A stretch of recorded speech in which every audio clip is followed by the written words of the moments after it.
अरब के रेगिस्तान के दिल में दंतकथाएं एक छिपे हुए ओएसिस की फुसफुसाहट करती है, जहां हवाएं अतीत की कहानियां सुनाती है। लैला एक जिज्ञासु आंखों वाली छोटी लड़की बुजुर्गों की बातें बड़े ध्यान से सुन रही थी।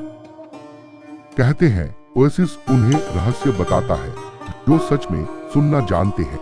लैला उस कहानी में इतनी खो गई कि उसने ठान लिया एक दिन मुझे इसे जरूर खोजना है। कुछ साल बीते।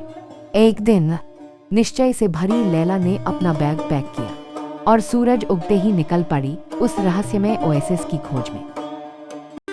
जलते सूरज के नीचे कई दिनों तक वह रेगिस्तान में भटकती रही, सिर्फ अपने साहस के साथ और उम्मीद की राह पर चलती हुई।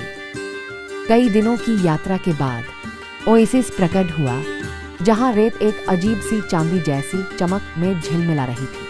और फिर लैला आखिरकार उस चमकते ओएसिस तक पहुंच गई, जो सांझ की रोशनी में नर्म नर्म चमक रहा था। धरती से फुसफुसाहटें उठने लगी, ठंडी और मधुर आवाजें जो खोए हुए राजा, निडर औरतों और प्राचीन रहस्यों की कहानियां गा रही थी। लैला ने अपनी आंखें बंद की और ध्यान से सुना।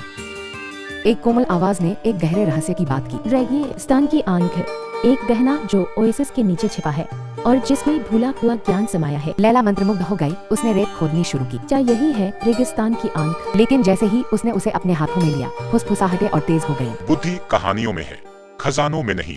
इसे छोड़ दो और कहानी अपने साथ ले जाओ। लैला ने सुना और उसने वही किया।